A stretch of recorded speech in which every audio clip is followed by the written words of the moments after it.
નમસ્કાર મિત્રો, સ્વાગત કરું છું આપણી આ યુટ્યુબ ચેનલમાં. તો ઘણા મિત્રો વેઇટ કરી રહ્યા હતા કે જે આ નિર્માણ કાર્ડ સ્કોલરશિપ છે તે અંગેનો વિડીયો છે ક્યારે આવશે. મિત્રો ફાઇનલી આપણે આ વિડીયો છે યુટ્યુબ ચેનલમાં મૂકી દીધો. તો હવે આ વિડીયોમાં તમને ઈ નિર્માણ કાર્ડ દ્વારા જે સ્કોલરશિપનો લાભ મળે છે તે વિશે સંપૂર્ણ માહિતી આ વિડીયોમાં આપીશું. અને ઈ નિર્માણ કાર્ડ કોણ કોણ બનાવી શકે છે, તેમજ સ્કોલરશિપ કેટલી મળે છે, આ ઇનામ કાર્ડમાં ડોક્યુમેન્ટ કયા જોઈએ છે, તેમજ સ્કોલરશિપનું ફોર્મ ભરવા માટે કયા કયા ડોક્યુમેન્ટ જોઈશે અને સ્કોલરશિપ કેટલી મળવાપાત્ર થશે તે અંગેની સંપૂર્ણ જાણકારી આ વિડીયોમાં તમને આપીશું. અને હા મિત્રો, તમે જો ચેનલને સબસ્ક્રાઈબ ના કરી હોય તો ચેનલને સબસ્ક્રાઈબ કરી દેજો, કારણ કે આપણે આ યુટ્યુબ ચેનલમાં તમને સ્કોલરશિપ અંગેની સંપૂર્ણ ઇન્ફોર્મેશન તમને મળતી રહેશે. બીજી વાત એ કે વોટ્સઅપ ગ્રુપને જોઈન કરી દેજો. વોટ્સઅપ ગ્રુપની લિંક છે તમને આ વિડીયોની ડિસ્ક્રિપ્શનમાં અથવા કોમેન્ટ બોક્સમાં પિન કરેલી મળી જશે. અને હા મિત્રો, વાત કરું તો આ વિડીયો છે તમે લાસ્ટ સુધી જોજો. સ્કીપ તો બિલકુલ કરતા જ નહીં, કારણ કે તમે શું કરો છો, વિડીયો જોવો છો અને સ્કીપ કરતા જાઓ છો, 10 સેકન્ડ સ્કીપ કરતા જાઓ છો. તો અમુક એવી માહિતી હોય છે, અમુક એવા ટોપિક હોય છે જે હું વચમાં કહું છું તો તમને તે વિશે માહિતી નહીં મળે અને તે તમે નહીં સાંભળો તો તમારા મનમાં પ્રશ્ન ઊભો થશે. તો તમે પ્રશ્ન ઊભો થશે એટલે તમે ડાયરેક્ટ કોમેન્ટ બોક્સમાં જણાવો છો, અથવા મારા વોટ્સઅપ ગ્રુપના માધ્યમે તમે વોટ્સઅપમાં મને તમે મેસેજ કરો છો. તો એ મેસેજ કરવા ના થાય તે માટે તમે આ વિડીયો છે તમે લાસ્ટ સુધી જોજો, સ્કીપ ના કરશો. અને સ્કીપ કરશો તો તમને માહિતી પૂરી નહીં મળે. તો મિત્રો, ચેનલને સબસ્ક્રાઈબ કરી દેજો, આ વિડીયોને એક લાઇક કરી દેજો અને તમારા તમામ ગ્રુપમાં અને વિડીયો આ શેર કરી દેજો અને તમારા મિત્રોને શેર પણ કરી દેજો. તો આપણે વધુ સમય ના લઈએ. અને હા, આ વિડીયો છે થોડો લોંગ થઈ શકે છે, કારણ કે તમને બધી જ માહિતી આપવાની છે. તમે વિડીયો લાસ્ટ સુધી જોજો. તો મિત્રો, વિડીયો શરૂ કરીએ છીએ. તો સૌપ્રથમ તમે થોડી માહિતી આપી દો ઈ નિર્માણ કાર્ડ વિશે. કોણ બનાવી શકે છે, કયા કયા વ્યવસાયો હશે, અથવા તમે કયા કામમાં તમારો અનુભવ હશે તો તમે આ કાર્ડ બનાવી શકો છો. ઈ નિર્માણ કાર્ડ અંગેની સંપૂર્ણ પહેલાં જાણકારી આપું છું, ત્યાર પછી સ્કોલરશિપ અંગેની તમને માહિતી આપું છું. તો ગુજરાત મકાન અને બાંધકામ શ્રમયોગી કલ્યાણ બોર્ડ દ્વારા આ યોજના ઈ નિર્માણ કાર્ડની જે મૂકવામાં આવેલ છે. હવે જે બાંધકામ શ્રમયોગી ઈ નિર્માણ કાર્ડ જે સ્કોલરશિપ તમને મળે છે, સ્કોલરશિપનું નામ છે શિક્ષણ સહાય યોજના, પરંતુ ઈ નિર્માણ કાર્ડ દ્વારા સ્કોલરશિપ મળે છે. હવે બાંધકામ શ્રમયોગીનું રજિસ્ટ્રેશન સૌપ્રથમ વાત કરીએ તો જે બાંધકામ શ્રમિક કલ્યાણ માટે ગુજરાત મકાન અને અન્ય બાંધકામ શ્રમયોગી આ જે બોર્ડની કચેરીઓ છે. હવે મિત્રો, આજે ઈ નિર્માણ કાર્ડ તરીકે નોંધણી કરવા માટેના નિયમો કયા કયા છે. સૌપ્રથમ વાત કરીએ કે નિયમો કયા હોવા જોઈએ. તો બાંધકામ શ્રમયોગી હોવો જોઈએ, એટલે કે જે લાભાર્થી હોય છે તે શ્રમયોગી હોવો જોઈએ. તો શ્રમયોગી એટલે કેવો, તો અહીંયા નીચે જે પણ વ્યવસાય દર્શાવેલા હોય છે તેમાંથી કોઈ પણ એક વ્યવસાય કરતો હોવો જોઈએ, અથવા એને 90 દિવસ યા 90 દિવસ કરતાં વધુ એ વ્યવસાયનો અનુભવ હોવો જોઈએ. તો તમને થોડી આગળ જાણકારી આપું છું. હવે જે લાભાર્થી છે તેની ઉંમર છે 18 થી 60 વર્ષની હોવી જોઈએ. 18 વર્ષ પૂર્ણ થયેલ હોવા જોઈએ અને 60 વર્ષ પૂર્ણ થયેલા ના હોવા જોઈએ. એટલે કે 18 વર્ષ પૂરા થયેલા હોવા જોઈએ અને 60 વર્ષ સુધી આ ઉંમર મર્યાદા છે, એટલે કે 60 વર્ષ ઉપર ના હોવા જોઈએ. હવે વર્ષમાં ઓછામાં ઓછા 90 દિવસ બાંધકામની કામ કરવી જોઈએ. એટલે કે મેં તમને આગળ કીધું 90 દિવસનો અનુભવ હોવો જરૂરી છે. ઓછામાં ઓછા 90 દિવસ કામ કરેલું હોવું જરૂરી છે. હવે મિત્રો, આમાં ફોર્મ માટે કયા ડોક્યુમેન્ટ જોઈએ છે, તો આમાં ફક્ત ને ફક્ત એક જ ડોક્યુમેન્ટ લખેલું છે, આધાર કાર્ડ. આધાર કાર્ડ લખેલું છે, પરંતુ અંદર જે માહિતી ભરવાની છે, અપલોડ તો ફક્ત આધાર કાર્ડ જ કરવાનું છે, પરંતુ જે આવકના દાખલાની આવક લખવાની હોય છે તે, ત્યારે ચૂંટણી કાર્ડ નંબર, ત્યારે Aadhaar card number, ration card number, આ બધું લખવાનું હોય છે. એટલા માટે તે પણ ડોક્યુમેન્ટની જરૂર પડે છે, અંદર જે પણ માહિતી ભરવાની હોય છે તે. હવે મિત્રો, કોણ કોણ બાંધકામ શ્રમ તરીકે નોંધણી કરાવી શકે, એટલે કે કોણ કોણ ઈ નિર્માણ કાર્ડ બનાવી શકે છે. તો વાત કરું, સૌપ્રથમ વ્યવસાય લખેલું છે ચણતર કામ. ચણતર કામ કરતા હોય એટલે કે તમે કડિયા કામ, જે કહેવાય ને, જે કડિયા કામમાં ચણતર કામ થતું હોય છે તે. ત્યાં પછી કડિયા કામ, જે કડિયા હોય છે તે તેમને ઈ નિર્માણ કાર્ડ તો બનાવી શકાય છે. ત્યાર પછી સુથાર, જે મિત્રો સુથારી કામ કરતા હોય, જેમનો વ્યવસાય સુથારી હોય, જેઓ સુથાર હોય અને જેમને સુથારી કામ કરતા હોય તેઓ લોકો. ત્યાર પછી લુહાર, એટલે કે લુહારી કામ. ત્યાર પછી વેલ્ડર, વાયરમેન, ઇલેક્ટ્રિશિયન, પ્લમ્બર. પછી ચણતરના પાયા ખોદકામ, એટલે કે જે ખોદકામ કરતા હોય તે, કોઈ પણ બિલ્ડિંગ ઊભી કરવી હોય તેના માટે જે ખોદકામ કરે છે તે. ત્યાર પછી ચણતર કામમાં ઈંટ, માટી કે સામાન ઉપાડ કામ, એટલે કે જે ચણતર કામ કરતા હોય ત્યારે જે ઈંટો ઉપાડનાર હોય છે, જે મહિલાઓ ઈંટો ઉપાડે છે અથવા પુરુષો, ત્યાર પછી માલ સામાન ઉપાડે છે તે, એટલે કે માલ સામાન ક્યાં તો ચણતર કામમાં જ. એવું નહીં કે બીજું માલ સામાન, ફક્ત ચણતર કામ જે કડિયા કામ થતું હોય તેમાં માલ સામાન અથવા કંઈ પણ ચણતર કામ થાય તેમાં ઈંટ સામાન ઉપાડનાર હોય તે. ત્યારબાદ ધાબા ભરવાનું કામ, જે ધાબા ભરવાનું સેન્ટિંગ કામ હોય છે તે સેન્ટિંગ કામ કરતા હોય તે પણ આમાં એપ્લાય કરી શકે છે, કાર્ડ બનાવી શકે છે. ત્યાર પછી સિમેન્ટ, રેતી, કોન્ક્રીટ મિક્સર કરવા સાઇટ ઉપરનું મજૂર કામ, જે મજૂરી કામ છે, જે બાંધકામ સાઇટ ઉપર જે કોન્ક્રીટ હોય છે અને જે સિમેન્ટનું જે મિક્સ કરવાનું હોય છે કામ, તે કામ. અને બીજું છે ટાઇલ્સ કસાઈ કામ, એટલે કે જે ટાઇલ્સનું જે કસાણ કામ થતું હોય છે તે. હવે મિત્રો બીજો વ્યવસાયની વાત કરીએ, ઘણા બધા એ લખેલા છે, તમને એક સમજાવું છું. માર્બલ્સ, ટાઇલ્સ ફિટિંગ્સ કામ, જે માર્બલ્સ હોય છે અને જે ટાઇલ્સ હોય છે તેનું ફિટિંગ કામ કરવાનું છે તે. ત્યારે ચૂનો લગાવવાનું કામ, એટલે કે જે ચૂનો લગાવતા હોય, કલર કામ કરતા હોય યા ચૂનો કરતા હોય તે પણ આ માટે એપ્લાય કરી શકે છે. ત્યારે જે બાંધકામ સાઇટ ઉપર ફક્ત શારીરિક ક્ષમતા મજૂરી કામ, એટલે કે જે બાંધકામ સાઇટ ઉપર જે તમામ જે મજૂરી કામ થતા હોય તે સ્ટોન ક્રશિંગ અને કટિંગ કામ, ટાઇલ્સ સ્લેબ્સના ફ્રન્ટિંગ અને પોલિશિંગ. આમાં ઘણા બધા વ્યવસાય લખેલા છે. વુડ વર્ક, જેમાં કલર કામ અને વર્નિશિંગ કામ, ગટર એન્ડ પ્લમ્બિંગ કામ, ત્યાર પછી ઇલેક્ટ્રિશિયનનું કામ, ફાયર ફાઇટિંગ સિસ્ટમ, પછી હીટિંગ અને કુલિંગ સિસ્ટમનું અને ઇન્સ્ટોલેશન ને રિપેરિંગનું પણ અહીંયા લખેલું છે મિત્રો. ત્યારે લિફ્ટ અને એક્સેલેટર્સનું ઇન્સ્ટોલેશન, સિક્યુરિટી સિસ્ટમ, દરવાજાનું ઇન્સ્ટોલેશન, જે સિક્યુરિટી સિસ્ટમ છે તેનું, પછી ગ્રીલ, બારી, દરવાજાનું ફેબ્રિકેશન કરતા હોય અને ઇન્સ્ટોલેશન કરતા હોય તેઓ પણ આ ઈએમઆઈ કાર્ડ બનાવી શકે છે. ત્યાર પછી ઇન્ટિરિયર વર્ક, જેવા કે સુથારી કામ, fall ceiling, lighting, plaster of Paris, water હાર્વેસ્ટિંગનું બાંધકામ, ત્યાર પછી ગ્લાસ પેનલનું ઇન્સ્ટોલેશન, જેવું કે કાચ કાપવા, ગ્લેઝિંગ, ત્યાર પછી ઈંટો બનાવી, નળિયા બનાવવા, કારખાના ધારા 1948માં સામેલ ન થતા હોય તે. ઈંટો બનાવે તે, નળિયા બનાવવા તે, ત્યાર પછી ઇન્સ્ટોલેશન ઓફ એનર્જી સિસ્ટમ. આમાં ઘણા બધા મિત્રો લખેલા છે. મેં તમને એક તમને સમજાવું છું, તમને ખબર પડી જશે. ત્યાર પછી રસોડામાં મોડેલ કિચન બેસાડવા, અથવા કિચન જે કામ બેસાડવું હોય, ત્યાં કિચન બનાવવું હોય તે બધી માહિતી અહીંયા લખેલી છે, તો તે પણ ઈએમઆઈ કાર્ડ બનાવી શકે છે. ત્યાર પછી સ્વિમિંગ પુલ, ગ્લોફ કોર્સ જેવી રિક્રિએશન સગવડતાઓ બનાવવી, ફેબ્રિકેશન કોર્નને મોડેલિંગ બનાવવા બેસાડવા. ત્યાર પછી કન્સ્ટ્રક્શન જેવા કામો, બસ ડેપો, સિગ્નલ સિસ્ટમ ત્યાં કન્સ્ટ્રક્શન થતું હોય તે, રોટરીનું કન્સ્ટ્રક્શન, ફાઉન્ટેન ઇન્સ્ટોલેશન, જાહેર બગીચાઓ અને જોગિંગ ટ્રેક બનાવવા. અને ત્યાર પછી મનરેગા, ખાસ મિત્રો જે મનરેગામાં કામ કરતા હોય, જે મનરેગામાં જે ચોકડીઓ ખણવાની હોય છે તે, તળાવમાં ચોકડીઓ ખણતા હોય છે તે, ત્યાર પછી પાળા બાંધવાનું કામ તે કામ કરતા હોય તેઓ પણ ઈએમઆઈ કાર્ડ માટે ફોર્મ ભરાવી શકે છે. મનરેગામાં જોબ કાર્ડ નંબરથી તમે સ્કોલરશીપનું ફોર્મ ભરી શકો છો અને તે માટે ઈએમઆઈ કાર્ડ માટે તમે એપ્લાય કરી શકો છો. અને અહીંયા લાસ્ટમાં છે અન્ય. હવે અમુક એવા બાંધકામ કામ કરતા હોય અને અન્યમાં તેમનો સમાવેશ થાય છે. અમુક આમાં ના આપ્યા હોય કામ, એટલે કે બાંધકામ સાઈડના જે કામ થતા હોય અમુક નામ ના આવ્યા હોય તેમાં અન્યનો સમાવેશ થશે મિત્રો. તો મિત્રો આ મેં તમને બધા જ કામની માહિતી આપી દીધી. હવે આમાં તમે જે પણ કામ કરતા હોય અથવા જે પણ માતા પિતા 90 દિવસ અથવા 90 દિવસ કરતાં અનુભવ આ કામ ધરાવતા હોય તો તેઓ ઈએમઆઈ કાર્ડ માટે એપ્લાય કરી શકે છે. હવે મિત્રો વાત કરીએ બાંધકામ શ્રમયોગી તરીકે ફોર્મ કેવી રીતે ભરવું, એટલે કે ઈએમઆઈ કાર્ડ માટે તમારે ફોર્મ કેવી રીતે ભરવાનું રહેશે. તો સૌપ્રથમ મિત્રો આ માટે એક અલગ વેબસાઇટ છે, તો હું તે અલગ વેબસાઇટ પર તમને લઈ જાઉં છું. અહીંયા લખેલું છે સ્વ નોંધણી પ્રક્રિયા માટે અહીં ક્લિક કરો તો જે આ વેબસાઇટ છે ઈ નિર્માણ, આ વેબસાઇટ છે તેમાં તમને લઈ જાઉં છું. હવે આ વેબસાઇટ તમને જોવા મળે છે જે ઈએમઆઈ કાર્ડ માટે સ્કોલરશિપ, અલગ વેબસાઇટ છે સ્કોલરશિપની, આ ઈએમઆઈ કાર્ડ માટે સ્કોલરશિપ છે. હવે ઈએમઆઈ કાર્ડમાં તમારે નોંધણી કરવા માટે શું કરવાનું છે મિત્રો, તો નોંધણી કરવા માટે અહીંયા તમારે પ્લીઝ રજિસ્ટ્રેશન હર લખેલું છે. આ વેબસાઇટ ઈ નિર્માણ, તમારે ફક્ત ગૂગલમાં જઈને ઈ નિર્માણ લખવાનું છે. ઈ નિર્માણ ખોલશો એટલે ડાયરેક્ટલી આ વેબસાઇટ ખુલીને આવી જશે. ત્યાર પછી નીચે સ્ક્રોલ કરીને તમારે લખેલું છે પ્લીઝ રજિસ્ટર હર, તમારે તેના પર ક્લિક કરવાનું રહેશે.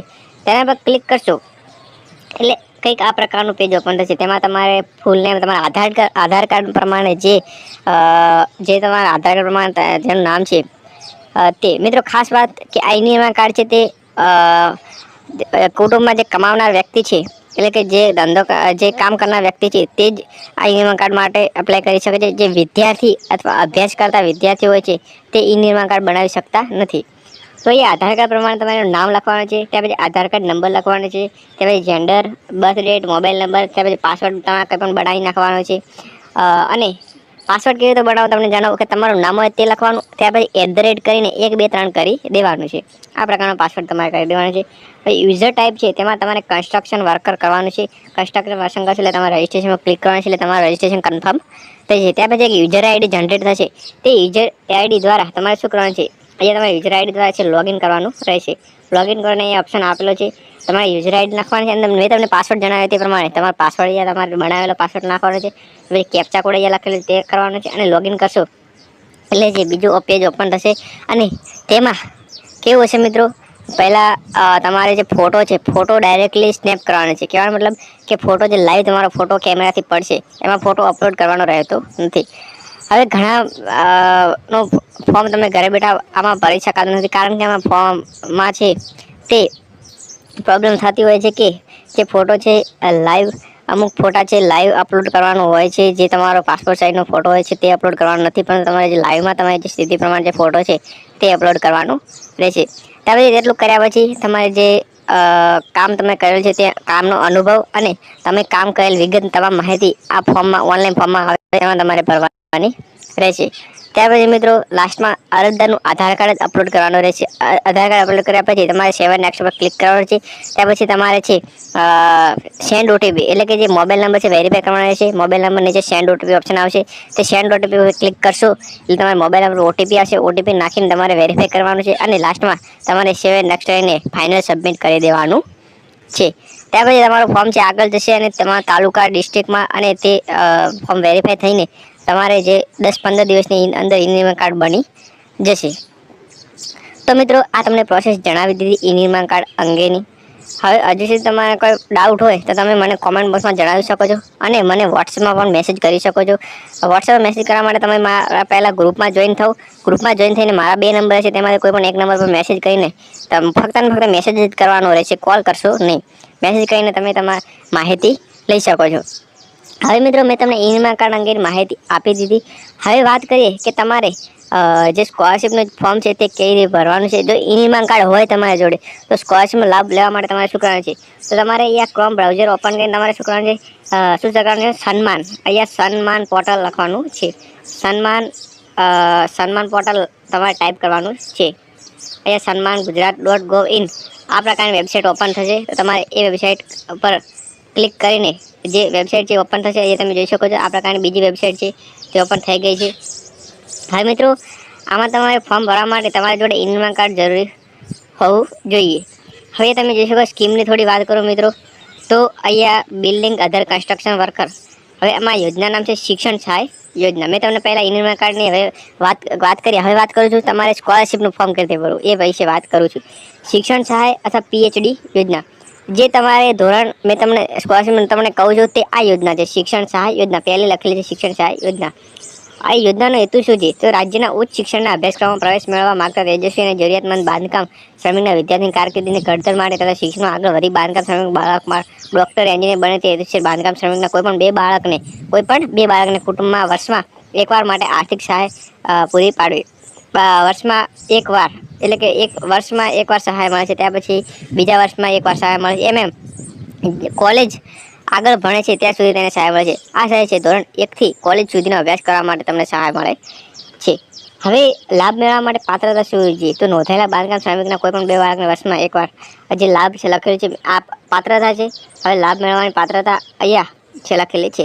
હવે મિત્રો લાભ કેટલો મળે છે એટલે કે સ્કોલરશિપ કેટલી મળે છે, તો અહીંયા તમે ધ્યાનથી જોજો. ધોરણ 1 થી ધોરણ 5 સુધી જે અભ્યાસ કરતા હોય બાળકો, તો તેમને વર્ષમાં 1800ની સ્કોલરશિપ મળે છે, એટલે કે 1800ની સહાય મળશે. જેમ જેમ ધોરણ ઊંચા લેવલ જશે તેમ તેમ સહાયની રકમ પણ વધશે.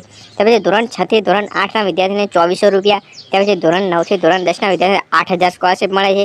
ત્યાર પછી ધોરણ 11 અને ધોરણ 12ના વિદ્યાર્થીને વર્ષમાં ધોરણ 11 અને 12ના વિદ્યાર્થીને 10,000ની સ્કોલરશિપ મળવાપાત્ર થાય છે. ત્યાર પછી ધોરણ 12 પછી તમે ઉચ્ચ શિક્ષણ કક્ષાના BA, BCom, BSc, BRS જેવા તમે કોર્સો કરો છો, BBA જેવા તમે કોર્સો કરો છો કોલેજ લેવલના, તો તેમાં તમને 10,000ની સ્કોલરશિપ મળવાપાત્ર થાય છે. ત્યાર પછી સ્નાતક પછીના અનુસ્નાતક કક્ષાના કોર્સો જેવા કે MA તમે કરો છો, MCOM કરો છો, ત્યાર પછી જે અનુસ્નાતક કક્ષાના કોર્સો છે તમે જે કરો છો તેના માટે 15,000ની સ્કોલરશીપ મળે છે. LLB કરો છો, LLM કરો છો તેના માટે પણ 15,000 સહાય મળે છે. ત્યાર પછી તમે સ્નાતક કક્ષા પછી તમે અનુસ્નાતક કક્ષામાં એટલે કે MBBS કરો છો તો તમને 25,000ની સહાય મળે છે. અને MBBS પછી પણ તમે બીજા કોર્સ કરો છો, ધારો કે MD કરો છો તો પણ તમને 25,000ની સહાય મળે છે. એ તમે જોઈ શકો છો ઘણી ટ્યુશન સહાય પણ યોજના છે. એવું નથી મિત્રો કે ઈ-નિર્માણ કાર્ડ બનાવો છો તમને શિક્ષણ સહાય જ મળે છે, એટલે કે તમને ઈ-નિર્માણ કાર્ડ દ્વારા જે ઘણી બધી યોજનાઓનો લાભ મળી શકે છે. હોસ્ટેલ સહાય પણ મળે છે, પુસ્તક સહાય પણ મળે છે. હવે મિત્રો ખાસ વાત, જે સ્કોલરશીપનો લાભ મેળવવા માટે તમારે શું કરવાનું છે, ડોક્યુમેન્ટો કયા જોઈશે તેની વાત કરીએ તો શાળા, કોલેજ, સંસ્થાના લાભાર્થીને ચાલુ અભ્યાસક્રમનું ઓરિજિનલ બોનાફાઇડ સર્ટિફિકેટ. હવે બોનાફાઇડ કેવું હોય છે હું તમને બતાવું છું. અહીં ક્લિક કરો, તેના પર ક્લિક કરીશું આપણે તો એક બોનાફાઇડ ફર્મો, એ બોનાફાઇડ ફર્મો છે તમારે ક્યાં લઈને જવાનું છે, તમારે સ્કૂલ અથવા કોલેજમાં લઈને જવાનું છે.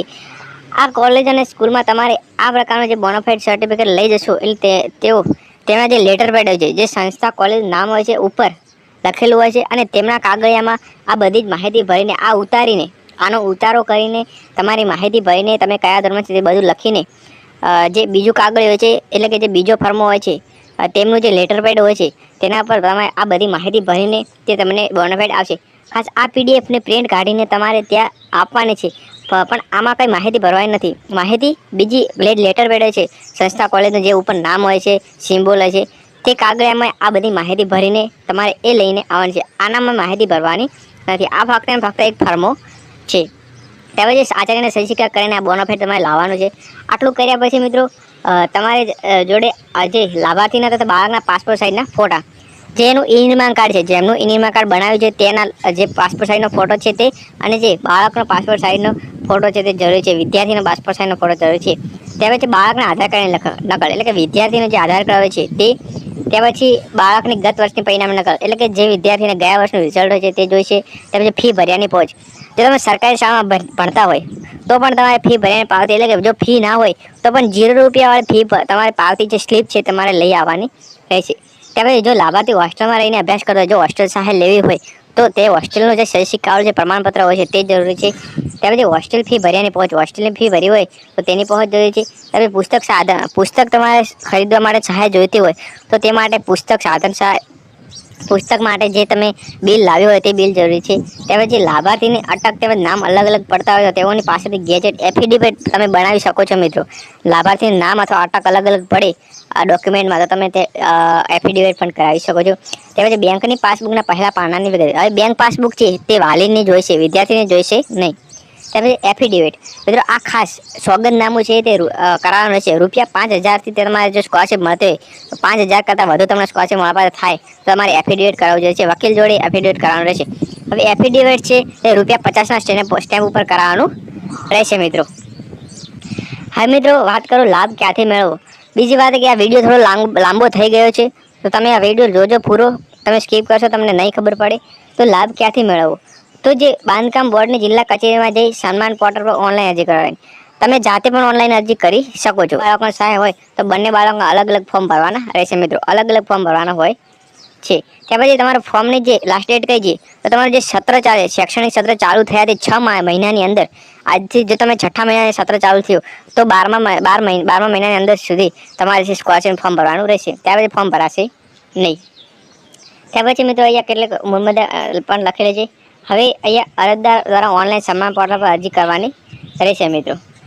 વાત કરું કે ફોર્મ કઈ રીતે ભરવું, તો તમારે શું કરવાનું છે, અહીંયા જે લખેલું છે તમને જોવા મળે છે એ તમને જોવા મળે છે પ્લીઝ રજિસ્ટર હર, જે રજિસ્ટર યોર સેલ્ફ લખેલું છે અહીંયા તેના પર તમારે ક્લિક કરવાનું રહેશે. અહીંયા ક્લિક કરશો એટલે તમને અહીંયા જોવા મળે છે જે નોંધણી વિગતો તમારે નોંધણી કરવાની રહેશે. સૌપ્રથમ જેમનું ઈ-નિર્માણ કાર્ડ છે તેમનો અહીંયા આધાર કાર્ડ નંબર લખવાનો છે. ત્યાર પછી હિજરનો પ્રકાર અહીંયા બાંધકામ શ્રમિક કરવાનું રહેશે. ત્યારે અહીંયા ઈ-નિર્માણ કાર્ડ નંબર લખવાનો છે અને અહીંયા લાસ્ટમાં ફેચ લખેલું છે તે ફેચ પર ક્લિક કરશો એટલે તમારી બધી જ વિગતો આવી જશે અને ત્યારે બધું જ રજિસ્ટ્રેશન ફોર્મ છે તે ભરવાનું રહેશે. અહીંયા રજિસ્ટ્રેશનમાં તમારે ફોટો અપલોડ કરવાનો રહેશે, વિદ્યાર્થીનો ફોટો અપલોડ કરવાનો રહેશે. ત્યાર પછી બેંક પાસબુક છે તે વાલીને જોઈશે અને જે પણ ડોક્યુમેન્ટ માંગે છે ડોક્યુમેન્ટ બધા જ અપલોડ કરવાના રહેશે. ફોર્મ છે સિમ્પલ છે, તમે જેમ જેમ આગળ ભરતા રહેશો તમને બધું જ ફોર્મ છે ફાવી જશે. જો ઓનલાઈન ફોર્મ ભરવા ના આવડે તો મેં નંબર આપી દીધો છે, તે નંબર પર મને મેસેજ કરીને તમે ઓનલાઈન ઘરે બેઠા ફોર્મ ભરાવી શકો છો મિત્રો. તો આ હતો મિત્રો, આ ખૂબ જ વિડીયો લાંબો થઈ ગયો છે. મેં જેટલા પણ યુટ્યુબમાં વિડીયો મૂક્યા છે તેમાંથી આ એક વિડીયો છે તે 20 મિનિટ ઉપર નીકળી ગયો છે. તો તમે વિડીયો છે તમે પૂરો જોજો મિત્રો. તો મિત્રો મેં તમને આ બધી જ માહિતી આપી દીધી છે. વિડીયો છે તમે લાસ્ટ સુધી જોજો અને સ્કીપ તો કરશો જ નહીં, કારણ કે તમને બધી જ માહિતી નહીં મળે. તો આ વિડીયો વધુ